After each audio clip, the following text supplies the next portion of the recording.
Before we move further into working with circumference, let's recap what we found on those first couple of days. We first discovered that pi actually comes from taking any circle's circumference and dividing it by the diameter. So that's where we started with how do we find the circumference. We can take that almost like a formula. So circumference divided by diameter equal to pi, and almost solving for the circumference. So to get rid of division, I would use multiplication. That gets rid of that. And that's where my formula of c equals pi times the diameter comes from. So to find the circumference using the diameter, I can do pi times the diameter, and that will give me the circumference. The other thing we looked at is what if we have the radius instead? The radius is half of a diameter. So to get the full diameter, I would need 2 radii. Remember, radii is the fun plural of radius. So instead of pi times diameter, I would do pi times 2r. Remember, we said that looks a little funky, so the best way to write that would be to put the 2 in front and then do pi times your radius. So there are my 2 formulas for calculating circumference. So there's 2 ways to find circumference, one for if you have the diameter, one for if you have the radius. So the thing to remember is if you have the diameter, that's the c equals pi times d for diameter. And if you have the radius instead, you want to use that 2 pi r formula. The other thing we learned is that there's actually 2 ways to write your answer when you're calculating the circumference. The first is in terms of pi. And in terms of pi lets you avoid those really long decimals that you get when you're working with pi. In terms of pi is plugging in your value, but leaving the pi symbol attached to your answer instead of actually multiplying it out. So in this first example, I have my diameter of 22 miles. That's a pretty big circle.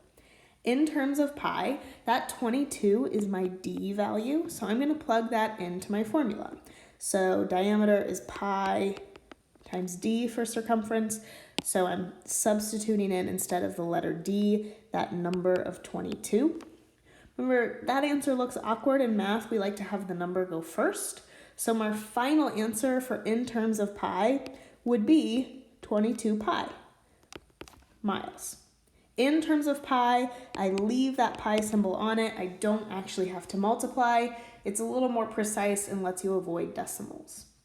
Now the rounded answer, most of the time they're going to tell you what to use for pi. So here it says specifically use 3.14 instead of like a pi button on your calculator. So here I would grab my calculator and actually do 22 times 3.14, and let's see what we get.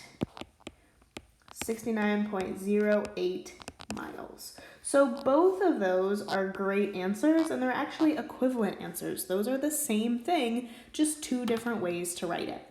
So let's go through what this looks like when you're using the radius instead. Same thing, I'm going to start with my formula. With the radius, I have to make sure I use the right formula of 2 pi r. Instead of r, I'm going to plug in 9, because that's what it tells me my radius is. Now, in terms of pi, I'm actually going to want to multiply 2 times 19. So my final answer here is going to be 18 pi. But again, I'm not actually multiplying by pi out. I'm just going to leave that in my answer. The rounded version would be taking that and actually doing 18 times 3.14. And for that, I get, 56.52. And here we're working in centimeters. So again, those 2 things are the same, just 2 different ways to write it. One is handy if you don't have a calculator. If you do, go ahead and round it and get a decimal.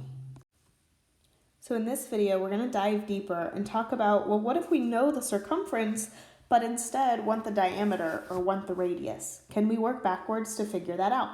So let's start with this first example. It says a circle has a circumference of 47.1 centimeters.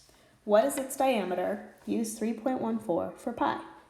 So the first thing we need to figure out is what formula is going to be the most useful to me.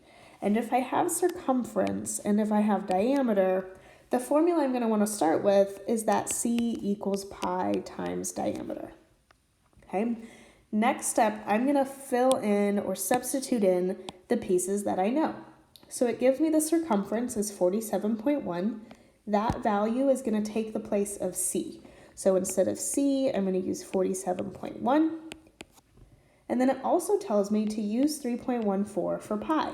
So instead of that pi symbol, I'm actually going to write that out. I still don't know my diameter. That's what I'm looking for. So I'm going to keep that variable d in there right now. Okay. So next up, I'm going to think of this like an equation. The goal is to find the diameter. Right now it's being multiplied. So the opposite of multiplying would be to divide by 3.14. Oopsies.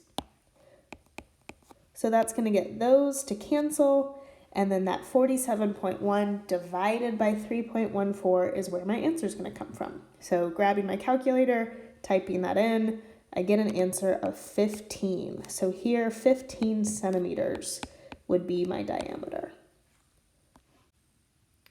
Let's look at a slightly different one. So now it says a circle has a circumference of 18 pi inches. What is its diameter?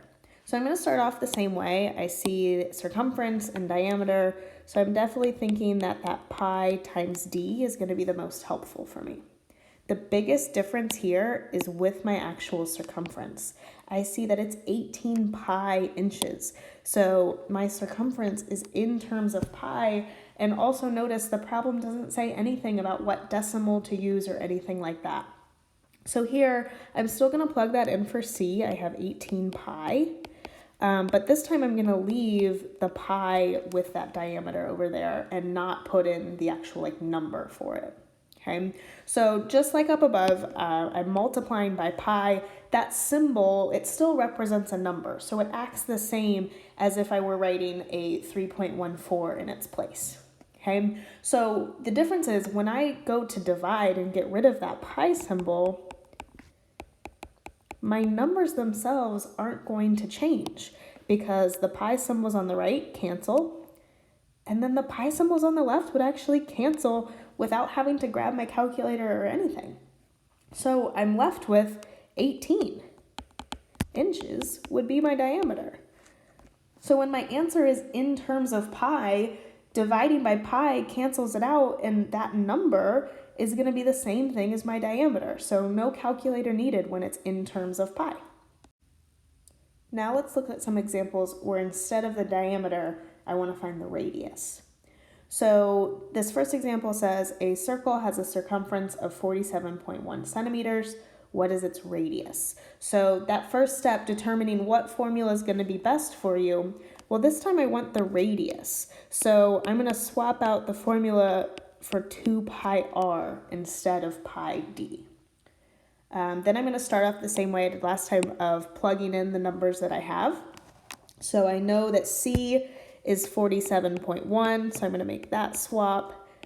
And then it says, I know I want to use 3.14 for pi, so I'm going to make that swap. And I'm going to keep that variable r because I still don't know what that is yet. At this point, I'm actually going to show you 2 ways that you could approach this problem. The first would be taking it in steps. So I'm multiplying by 2 things. That means I'm going to divide by 2 things. So maybe first I divide by 3.14. I want to get rid of that. Let's see, that's going to leave me with 15 over here. And I still have 2r. So my final step would be to divide by 2 on both sides. And that's going to give me an answer of 7.5. Now, the other way to do it, if I come over here, would be instead of dividing twice, is to instead kind of multiply these together first. So like that looks messy to me. Maybe I want to simplify a little bit. So I'm actually going to do 2 times 3.14, and that gives me 6.28. So now, instead of having to divide 2 numbers, I only have to divide once by that 6.28. And you should see if you grab a calculator, you would also get 7.5. So you get the same thing either way. It's just a matter of what you're comfortable with and which way that you like better. Just like last time, let's also look at one that's in terms of pi. So here it says a circle has a circumference of 18 pi inches.